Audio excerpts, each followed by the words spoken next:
Amen. The word of God for us today. I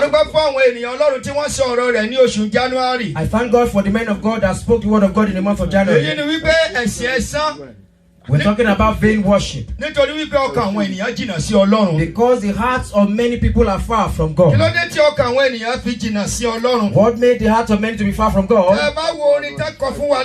If you look at the songs rendered to us today, 176.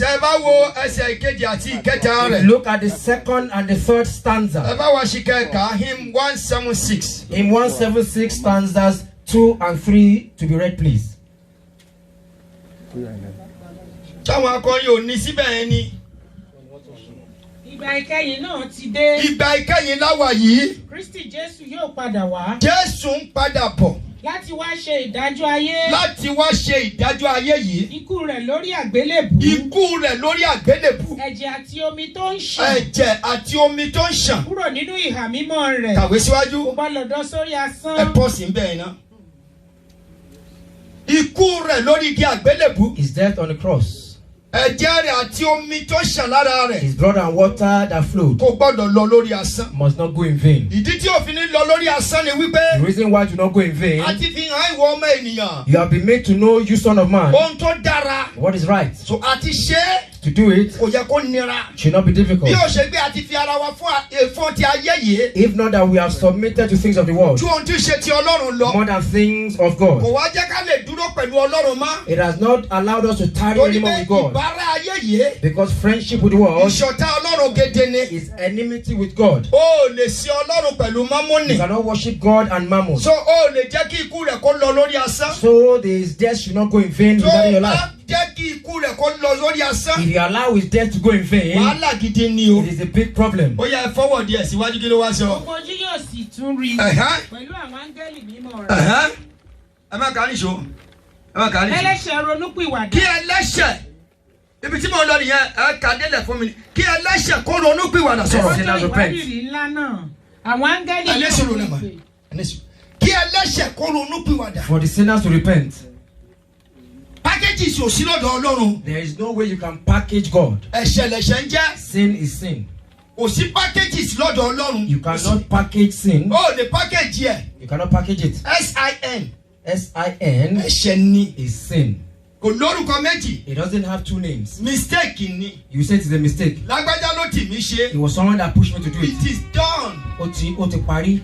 Ṣùgbọ́n ohun tí Ọlọ́run ń fẹ́ fún wa ni wípé. For what God wants from us. Kò fẹ́ ikú ẹlẹ́ṣẹ̀. He does not want the death of a sinner. Bí o ṣe pé kí ẹlẹ́ṣẹ̀ kó ronú bí ìwà. If not for a sinner to repent. Torí bẹ́ẹ̀ ló ṣe sọ pé ronú. That is why he says you think. Bá ìwà ibi dà. That change evil ways. Bó o bá gbọ́ ọ̀rọ̀ náà. If you hear the word. Wà á ronú lórí ọ̀rọ̀ tó gbọ́. You deliberate and ponder on it. O ní sọ wípé èṣù òní tẹ̀yẹ̀ jẹ́ wípé ó dàbẹ̀ ni pé wọ́n fi ẹ́ wàásù ni. The devil will not deceive you and say you are the theme of the sermon. Tó o bá sì sọ pé wọ́n fi ẹ́ ṣe wàásù. If you say that you are the theme of the sermon. Ogun ìdílé gidi ni tá a ní láti gbàdúrà fún ẹ. It is a spiritual ancestral warfare that we need to pray for you. Tó o bá sọ wípé tó tún lọ pè èèyàn wípé ó dàbẹ̀ ni pé ìwọ náà fi ń wàásù yẹn. If you go and call someone and say they are preaching about you. Ẹni tó pè ó gbé ìwọ náà ó gbé. The person that you called is in trouble. You yourself, the caller, you are in trouble. Nítorí pé ó ń bá ẹni tó ní ọ̀rọ̀ jà nìyẹn. Because you are fighting the owner of the word. Ó dẹ̀ lè bàjà. You cannot fight the word. Ohun tó lè ṣe ni pé ronú. What you can do is to think. Má sùn lásìkò yìí o. Don't sleep at this very time. Má jẹ́ kójú ẹ̀ ó là káwọn ogun ọ̀run ó bá mi fún ẹ ní kọfí mu. Kójú ẹ̀ ó là sharp. Let your eyes be wide open so that the angels can give you spiritual coffee. Àti ní ọjọ́ méje kò rẹ̀ mí. That we've been working for 7 days, we're not tired. Àwẹ̀ fọjọ́ méje. That we didn't have our bath. Jẹun. We did not eat. Adẹ̀ ń rìn. And we are going on in the journey. Kí má bàa pa àwọn ọmọ ọlọ́mọ ni mo ní ká sí lẹ́yìn. That for me not to burden the children of God, I say we should rest today. Mo lè ṣe báyìí for 72 hours more. I can continue to do like this for another 72 hours. Kò rẹ̀ mí. I will not get tired. Tí má ti déwájú ẹ̀ bóyá fún mi lábẹ́rẹ́ kò yé mi. As I get in his presence, how he gives me injections of power, I don't know. Kàkà kó lẹ̀ mí ó lè má rẹ̀ mọ́ mi. Instead of me to get tired, somebody else might get tired. Hallelujah. Ẹni sùúrù. Ẹni sùúrù. Ẹ mọ rísì tí mo fi sọ bẹ́ẹ̀. Kì í ṣe pé èpè. Bí èèyàn kan bá súnmọ́ ẹ, bí Ọlọ́run bá ń lò ó ní orí ọ̀fẹ́ ẹ, ẹni yẹn kì í ṣe pé èpè. Wọ́n á transform ẹ̀. mi mọ bí mo ṣe lè gbé wa lọ eré ẹ má jẹ́ lọ bẹ̀ kì í ṣe èpè wọ́n á transform gbogbo àwọn ohun tó strong nínú ara yín yẹn náà máa fún mi as vitamin èmi ni màá máa rù bẹ́ẹ̀ lẹ́yìn ní àsìkò yẹn eré tèmi tẹ́ fẹ́ sá nínú Kristi lẹ́ máa gbà sá bẹ́ẹ̀ kò lè rẹ̀ mí ẹ̀yin tẹ́ wà láyìíká mi ẹ má jẹ́ tú délẹ̀ kò sí bí mo ṣe lè ṣàlàyé mi ò mọ̀ bí mo ṣe lè ṣàlàyé ẹ̀ jù bẹ́ẹ̀ yẹn lọ. The summary of the mystery is that a man of God can take energy from people so that he can run the race appropriately. Amen. Amen. Àdìtú tó lágbára ni o. It is a great mystery.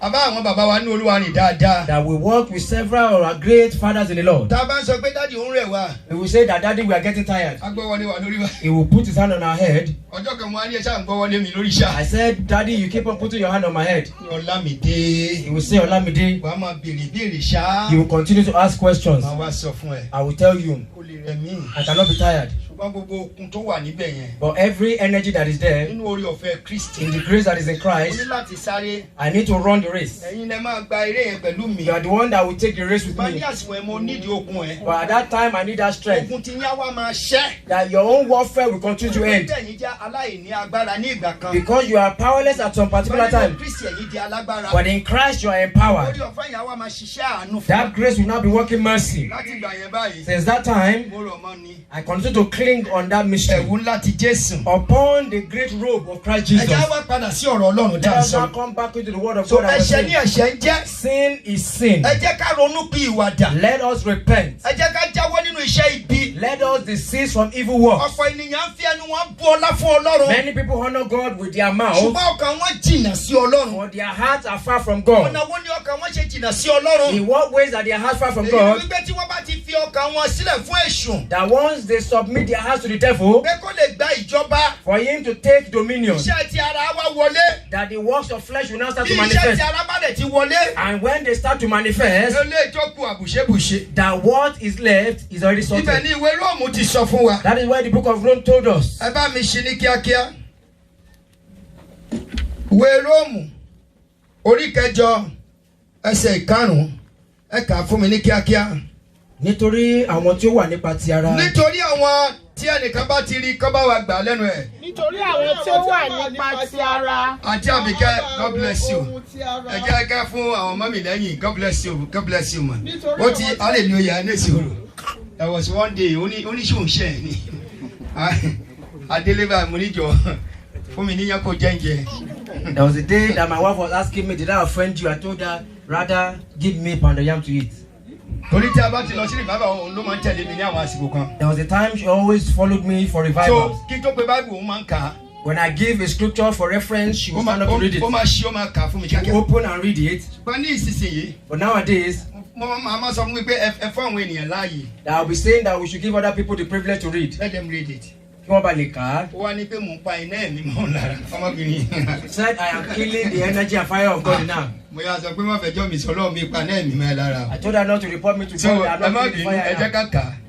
That's why I'm apologizing to her mommy so that she can read it. Iṣẹ́ wa nínú Kristi kò ní jóná. Our works in Christ Jesus will not be consumed by Bóyá tí fire. Fúnkẹ́ bá wa kà á. Nítorí àwọn tí ó wà nípa ti ara, wọn a máa ro ohun ti ara, ṣùgbọ́n àwọn tí ó wà nípa ti ẹ̀mí, wọn a máa ro ohun ti ẹ̀mí. Ẹ pọ̀ sí bẹ́ẹ̀ náà, ẹ má tí ì jókòó torí o fẹ́ kà á ni wà á dúró pẹ̀lú mi láti ṣiṣẹ́ yìí. Let somebody shout hallelujah.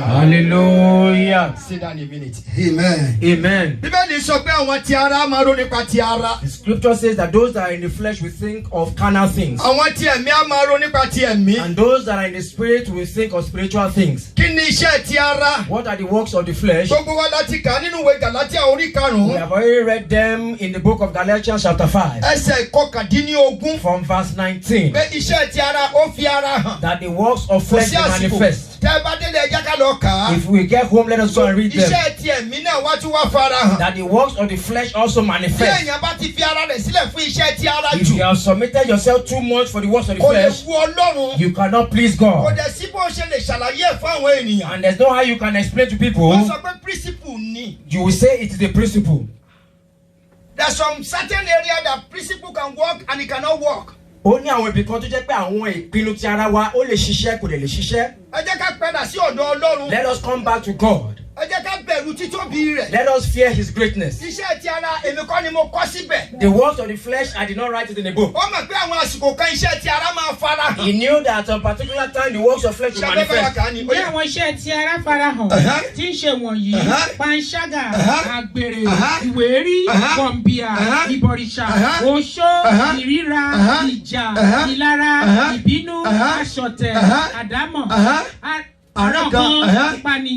Ìmọ̀tara ẹni, ìrédìí òru, àti irú wọ̀nyí. Àwọn tí à ń wí fún yín tẹ́lẹ̀, gẹ́gẹ́ bí mo ti wí fún yín tẹ́lẹ̀ pé. Ẹni tó bá ṣe èyí pé kò lè ṣe kí ni ẹ parí ẹ. Yóò jogún Ọlọ́run. You can see that the scripture. In the name of Jesus, you will inherit the kingdom of God. You will inherit God. So people that are carnally minded will think of things of the flesh. The flesh cannot take you anywhere. If it gives you joy today, it might take another thing tomorrow. But the things of the Spirit. Now please read the words of the Spirit. 21. Bẹ́ẹ̀ni ẹni sùn ló mami ẹ̀jẹ̀ kankan bí ẹ ka Yorùbá fún mi ní God bless you mami Yorùbá. ṣùgbọ́n èso tí ẹ̀mí ní ìfẹ́ ayọ̀ àlàáfíà ìpamọ́ra ìwà pẹ̀lẹ́ ìṣoore ìgbàgbọ́ ìwà tútù àti ìkórìíra ẹni ní sùn rẹ̀ pọ̀ sí bẹ́ẹ̀ náà. ṣé o mọ̀ pé ìkórìíra ẹni ní ìjánu? Now don't you know that temperance is a fruit of the Spirit?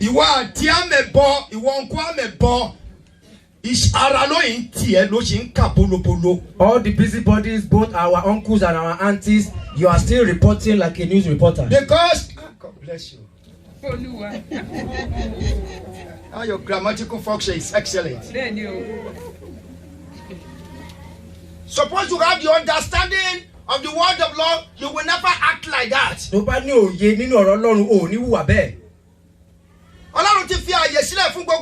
God has given us the provision, all of us, for us to know the truth.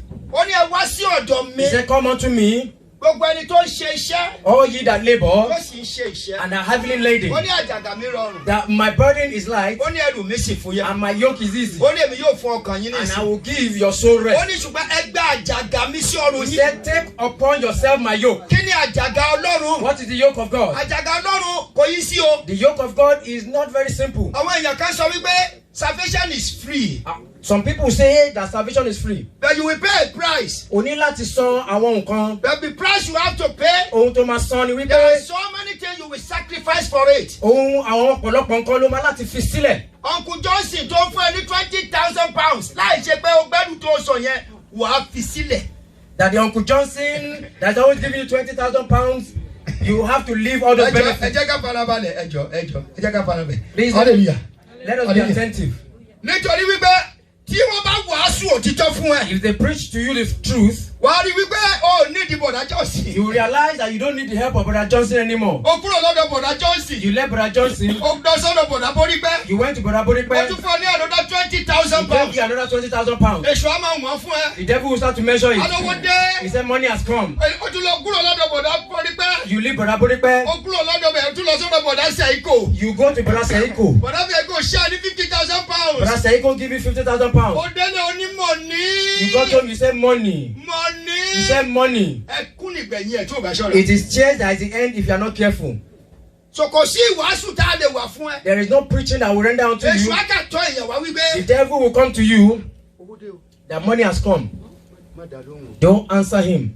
Ó lè máa ṣe nǹkan. That he might be doing things. Ṣé o máa bá àwọn pásọ̀ pé. You know these pastors, they are not sinless. O ti gbàgbé pé he came to steal, to kill and to destroy. That you have forgotten pé ó wá láti pa, láti jí, láti parun. Kò ní wá like a monster. He will not come like a monster. Ó máa gbé ẹ mára ni. He is going to attract you. Mo ti sọ̀rọ̀ kan níbí yìí. I've said something before. Gbogbo advert Mercedes Benz tí mo ti ń wò láyé. All the adverts of the company, the car company Mercedes Benz. Size 6 sí 8 sí 12 náà máa fi ṣe. They use the models, the women, they are always size 6, 8 or 12. A kà ṣe báyìí.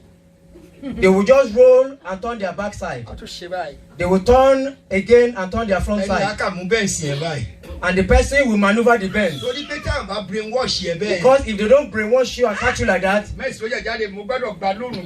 that new Benz that I must take a loan to purchase it. You are the one that will suffer in the background. Well, after a while, you will say that you don't have enough money. The angels will now see that they will now be giving prophecy that you should rebuke devourer of money. That Benz is the devourer unless you rebuke it in your life. Because you will continue to groan. When there's meant to be gladness at the end of the month, that you have spent more than you have. That when nobody has given you the load to carry, you don't put on your head yourself. If we are now preaching the gospel to you, if we are not talking about the works of the flesh, you will say that don't answer them. That you are now going to ask counsel from a friend whose future is not sure.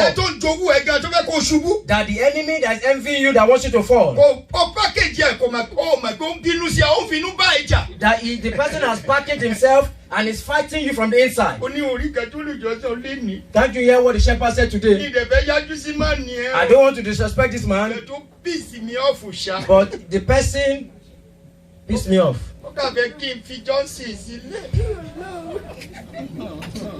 He wants me to leave Brother Johnson.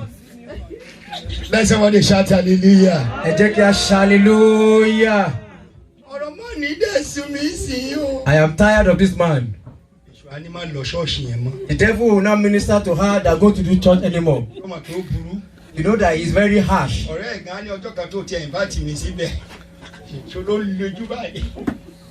The friend will say, the day you invited me, that is how his eyes were shining like the sun. Because your friend wants to take company to hellfire. Because a person cannot bury himself. That you must need somebody from the kingdom of darkness that will escort you to that point of destruction. Once you now get there suddenly, you now go and meet the person. The friend will tell you that you're on your own. That why did you come to me? That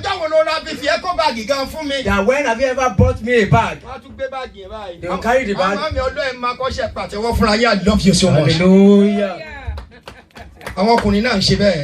The men also do so. I'm still coming to them. That they will smoke when they are coming to church. They will use fragrance to mask it. That even the female folk are also smoking cigarettes. After smoking, they soak themselves in the jacuzzi. That the odor is still on you, the Holy Ghost can identify it. That you are filthy to God. Don't let him strike you before it is too late. That's why we need revival. That's why God has to revive us. You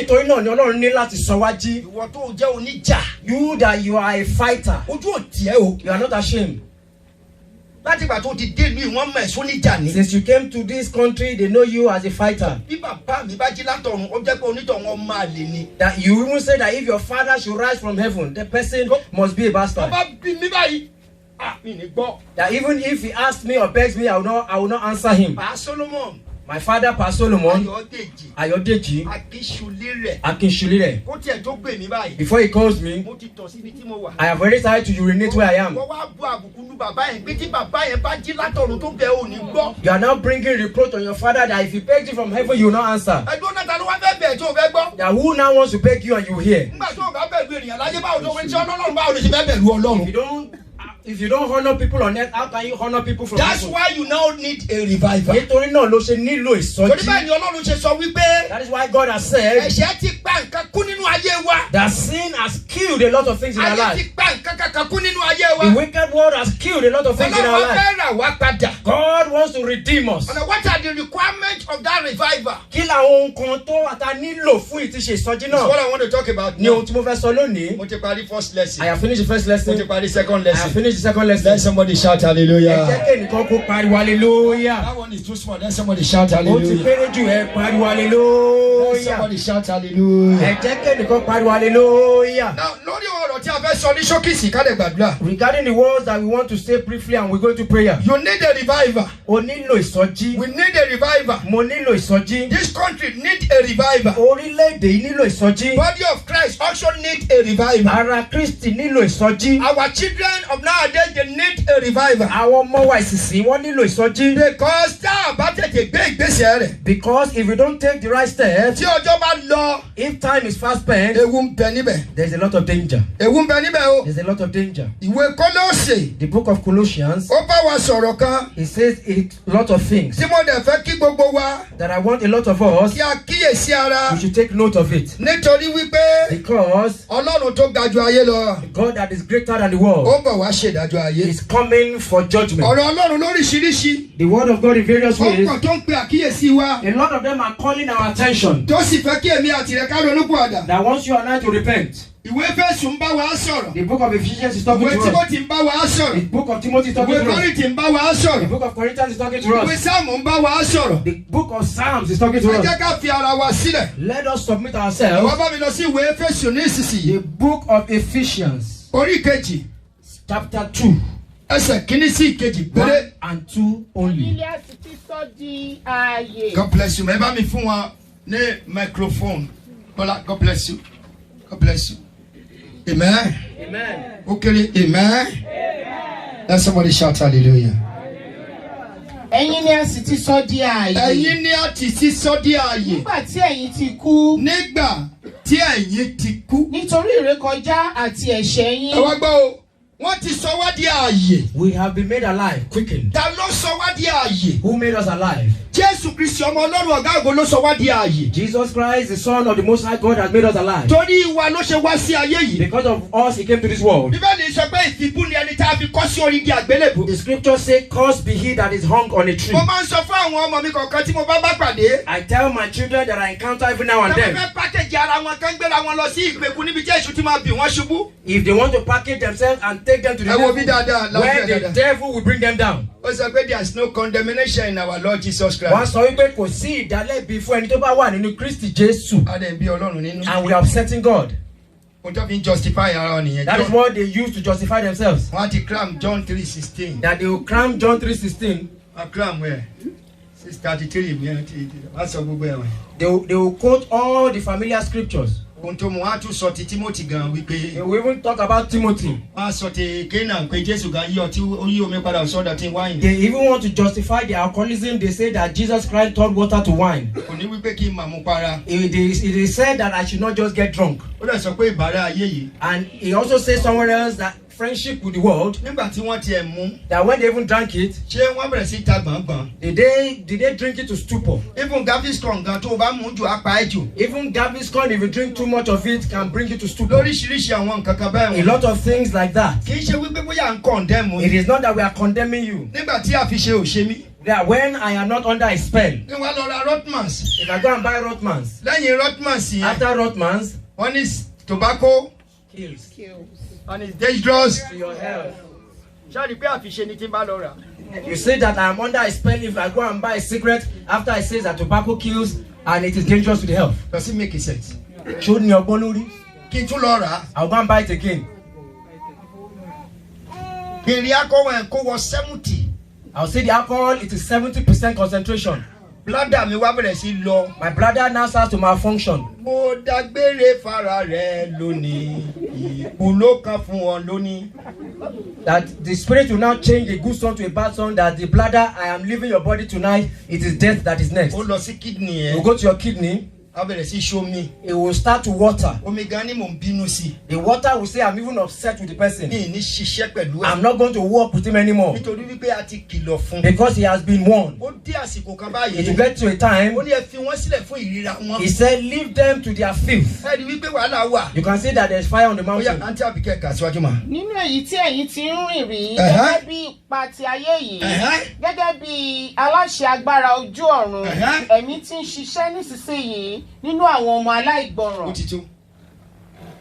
So ẹ̀mí yẹn ló ń ṣiṣẹ́ ní ìsinsìnyí. It is that spirit that is operating now Nínú àwọn ọmọ in aláìgbọràn. the children of disobedience. So I need the revival. We need revival. We want God to restore us back. A fẹ́ kí Ọlọ́run kó dá wa padà sí ipò. We need renew of God. A ní pé kí Ọlọ́run kó tú wa jí. We want to return back to Him. A fẹ́ yí padà sọ́dọ̀ rẹ̀. We want God to fix what we cannot fix. A fẹ́ kí Ọlọ́run kó ṣe àtúnṣe ohun tá ò lè ṣàtúnṣe lórí. We want the Lord to bless us abundantly. A fẹ́ kí Ọlọ́run kó bùkún wa lọ́pọ̀lọpọ̀. So together we all need revival. Lápapọ̀ gbogbo wa la nílò ìsọjí. And that's why the Lord is talking to us. Nítorí náà lọ́lọ́run ṣe ń bá wa sọ̀rọ̀. From the book of 1 Samuel. Láti ìwé Sámúẹ́lì kínní. Chapter 7. Orí keje. Right from verse number 1. Quickly. Bẹ̀rẹ̀ láti ẹsẹ̀ ìkíní.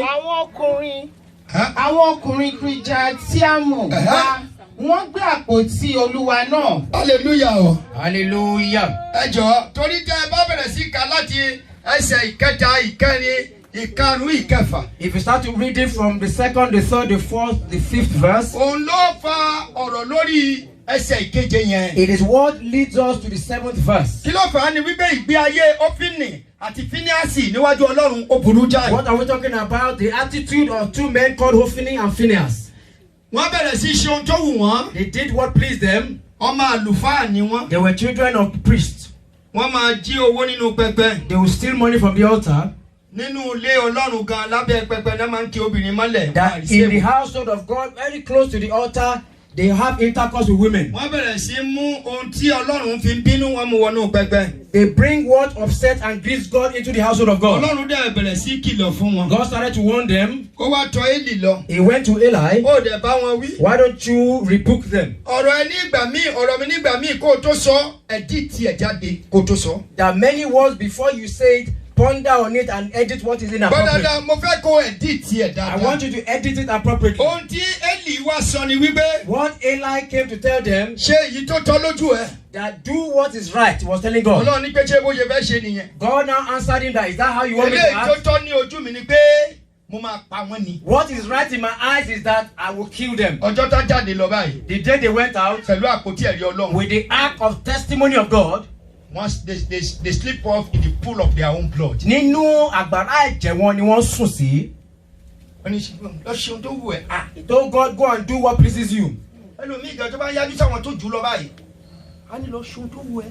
Some people, when they disrespect people that are higher than them, they say, go and do what pleases you. Wọ́n dẹ̀ gbé ẹsẹ̀ òkè bá ṣe lẹ́sẹ̀ ẹ̀ ń ṣe pápápá nílẹ̀ ẹsẹ̀ ò tí ì kanlẹ̀. That they even weigh you in the spiritual realm, that your feet are not even touching the ground. Ó lè ṣe mẹ́wàá tí ò bá mọ Ọlọ́run. That it might cause a lot of havoc if the person doesn't know God. Tí wọ́n bá dẹ̀ níná nínú. And if you don't have fire in you, Ó lè máa jẹ́ kí wòlíì àti babaláwo àtàláfà kó máa jẹun látara ẹ̀. it can make you to be an ATM for prophets, herbalists, and other clerics. So nígbà tó wá yá. After a while, wọ́n bẹ̀rẹ̀ sí sọkún sọ́lọ́run. they started to cry unto God. Àpótí ẹ̀rí sọnù lọ́wọ́ wa. That the ark of testimony is lost. Àpótí ẹ̀rí sọnù lọ́wọ́ wa. That the ark of testimony is lost. Ìwọ wo ni ògo tá a dá mọ́ tó ti sọnù láyé rẹ̀? Who are you here that the glory that was born with you has been lost? Ìwọ wo ni oríire tó ti sọnù lára rẹ̀? Who are you that goodness has been lost from your life? O ní ìdú ìsọjí agbára láti ọ̀dọ̀ Ọlọ́run. You need powerful revival from God. Ìwọ wo ni ìjà ti sọ rere kúrò láyé rẹ̀?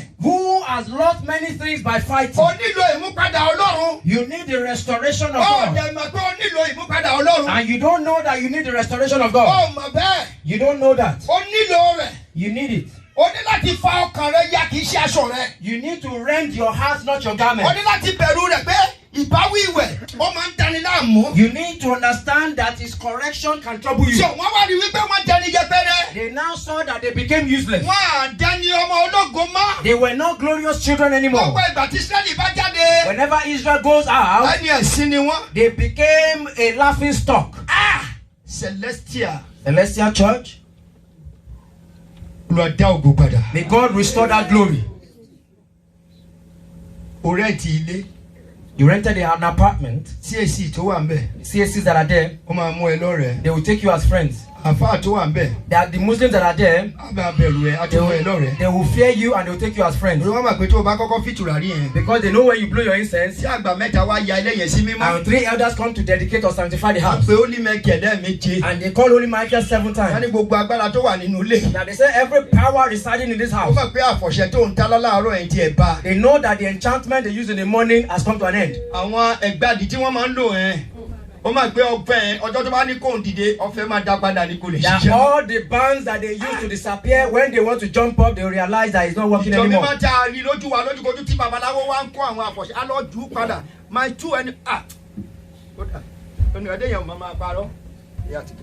my two jẹjẹ 4 lẹ́yìn ẹ̀ báyìí mẹ́stone lẹ́yìn mẹ́stone ó sì rántí kẹ́ dá fún ẹ a lọ ju oògùn ẹ gbé àpótí ẹ báyìí àpótí oògùn nígbà tá a ju ìkànnì báyìí ṣe la gbọ́ píò.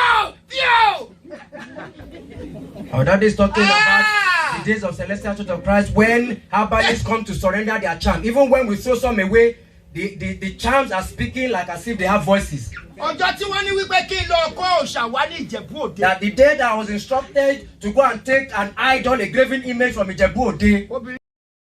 That the woman that they used the idol against, she was married, she could not conceive. I told my father-in-law that I will go there and I will impound the graven image.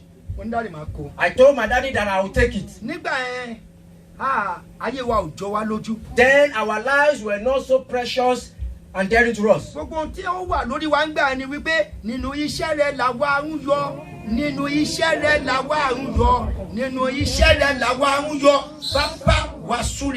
Everything that was in our head is that celestial hymn that says that in his words we rejoice that our Father will eventually bless us.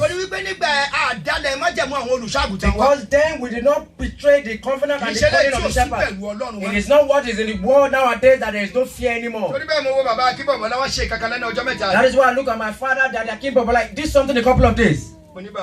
I said, Daddy, in this journey, that you will tarry for long. He called me, said Shepherd. Do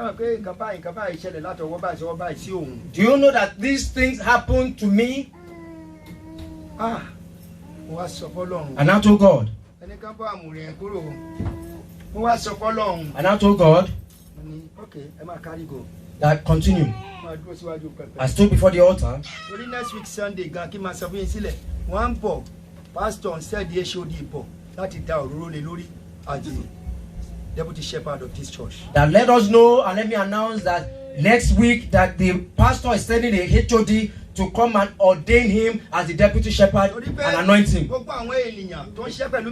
Because all those that are working with me here, that they are going to be connected with K2, we don't want to betray the covenant. I don't want to start mentioning names because of time for those that I have presented to the HOD, even women are amongst. Not going back. They did not call me to come and subdue overwhelmed people. But I do not want pride or arrogance.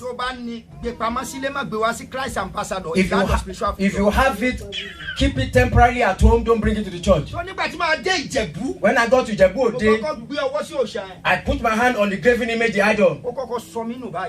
It flung my hand away. And I knelt down. I went back into the car. We took holy water that our Father and the Lord have prepared it all. And we sang the song that Father at this very hour. And they must not meet me there. If they meet me there, it's a big trouble. I took my hand on it the second time. He flung me away again. I saw that the hand touched my head. He brought a voice out of my mouth. I took it the third time. That in the name of the Father, the Son, and the Holy Spirit.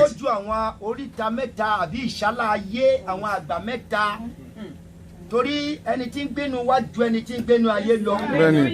no matter the occultic powers operating them, he that is in us is greater than he that is in the world. That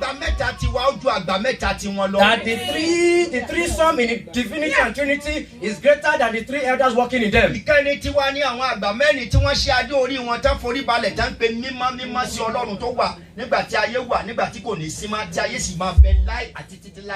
fourth are the elders that take off their crown and bow before the throne of the Almighty and worship God till eternity. When we were coming back, that we went past Sango,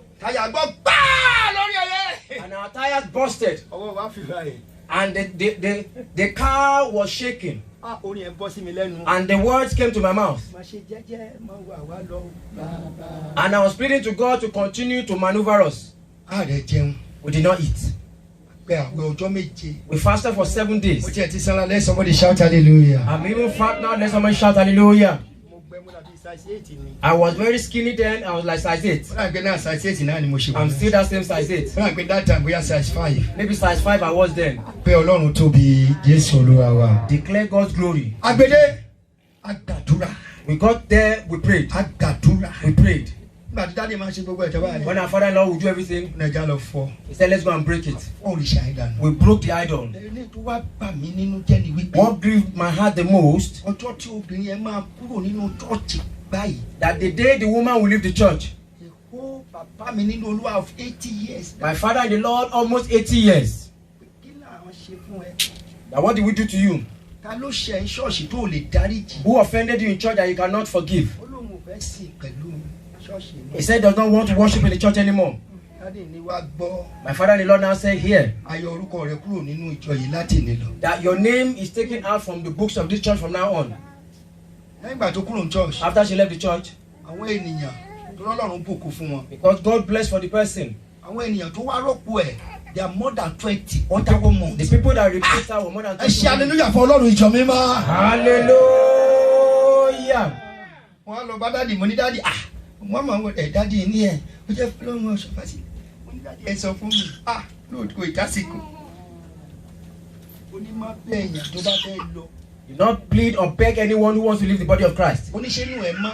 That are you pure to the person? Have you been truthful and transparent with the person? Did you judge righteously and truthfully?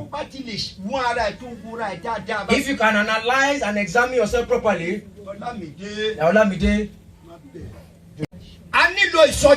we need revival. Let us come back to the feet of Almighty God. Jeremiah says, ask for the old path. They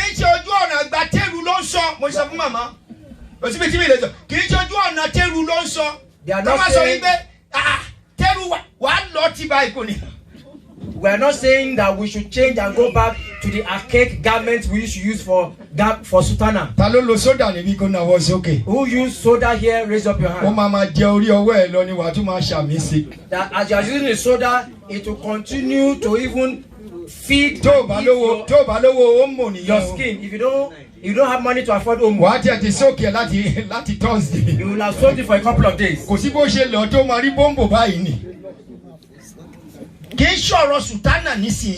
We need a seminar that can change our heart to our heart is polluted. People that are not coming here to worship. They are worshiping there because of the material thing that they want to get from God. They are worshiping God because of the certain problem that they are encountering.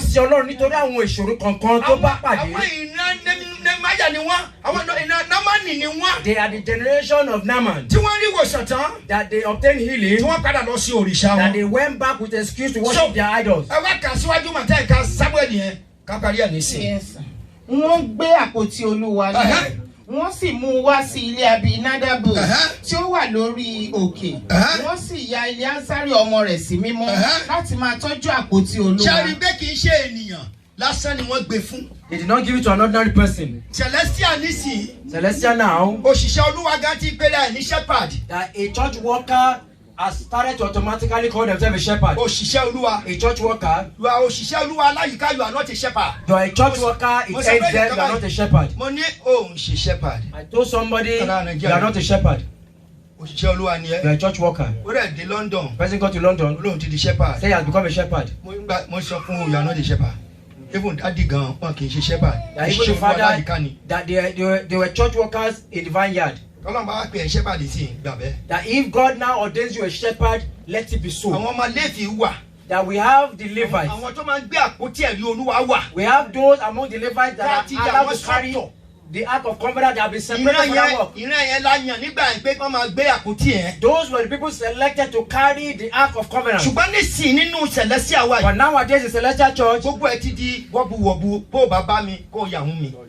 That everything is now wayward. So there is no orderliness. What the Israelites need is self-examination. Ohun tí àwọn ọmọ Israẹli nílò ní ìbẹ̀wò tó jáfárá. Wọ́n wá bẹ̀rẹ̀ sí bẹ̀ Ọlọ́run Olódùmarè. They were now asking God. Nítorí pé wọ́n fẹ́ ìrònúpìwàdà. Because they wanted repentance. Wọ́n dẹ̀ fẹ́ kí Ọlọ́run kó sọ wọ́n jí. And they wanted God to revive them. Torí ohun rere ti sọnù lọ́wọ́ wọn. Because a lot of good things were lost. Ẹ wá lọ sí ẹsẹ̀ kẹrin nísìnyí àwa gbàgbà.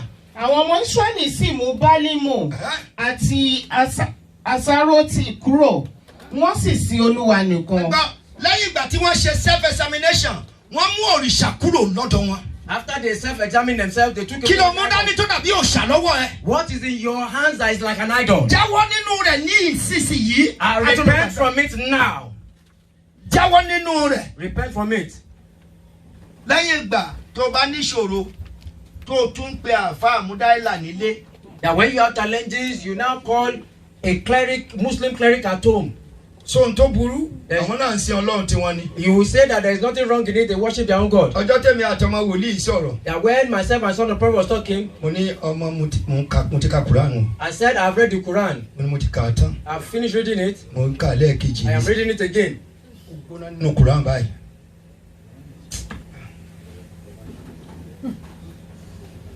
We have the English. We have the English version. Wàá wà níbi iṣẹ́ mi wà ló fẹ́ wàásù fún mi lórí ọ̀rọ̀ yẹn. Èmi ni màá mú ẹ padà sínú Kristi. That you come to my workplace and say you want to preach from the Quran to me, I will eventually bring you to Christ. Gbogbo àwọn súrà àwọn ẹ̀ ló wà lágbárí wa báyìí o. All the surahs and the ayahs are there in our heads. Ọwọ́ wà fún. But we have respect for it. Wọ́n dẹ̀ fi ọwọ́ fún. And they give respect to it. Ọwọ́ ẹ̀gá làwa gan òfin fún Bíbélì tá a gbé dání. It is we that we don't give that same Bible that honor. Wọ́n lè kú pẹ̀lú oyè tí wọ́n mọ̀ yẹn. They can die on the little thing they know about the Quran. Ṣùgbọ́n ìwọ tá a fi òye Kristi fún. But you that have been given the understanding of Christ. Ìwọ tí ó dín ènìyàn tó fi ẹ̀mí ara rẹ̀ nílẹ̀ fún. You that the whole human being surrendered himself for your salvation. Àwa onígbàgbọ́ nìkan ni Kristi kú tó lè jí dìde. Muhammad ò jí dìde. It's my brother. He's a Muslim. He's a Christian, he's a Muslim. Hallelujah. That we have the evidence. It is sorted out that Jesus Christ, he died and he resurrected from mankind. Muhammad died and did not resurrect. That the idols that they worship in Buddhism, Hindus, their originators died and they did not resurrect. All those great men, they did not resurrect. The person that died and resurrected on the third day, that the earth could not keep him back. He said, lift up your head, I prophesy into your life. Everything that is dead in your life, the power of Trinity resurrected in the name of Jesus. Let us be seated. No body resurrected in the religion of the Hindus. I've gone to the Buddhist temple that they worship cows.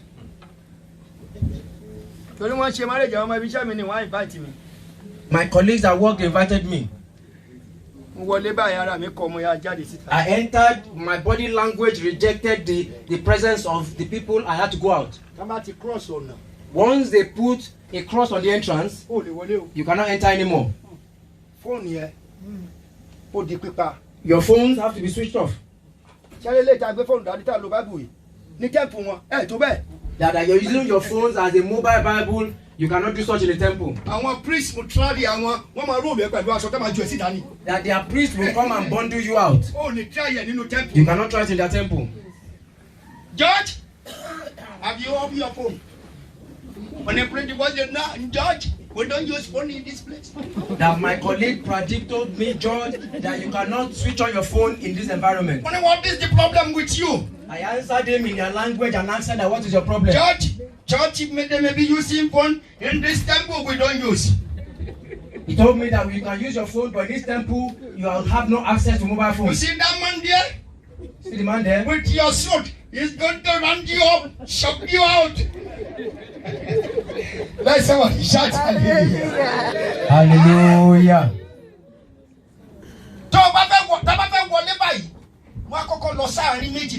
They bow down in 21 times. That once they get to the middle of the temple, they will bow down 21 times. They will never shake anybody's hand. Wọn ò ní gbọ́wọ́ ẹnikẹ́ni. They will never talk to anybody. Wọn ò ní bá ẹnikẹ́ni sọ̀rọ̀.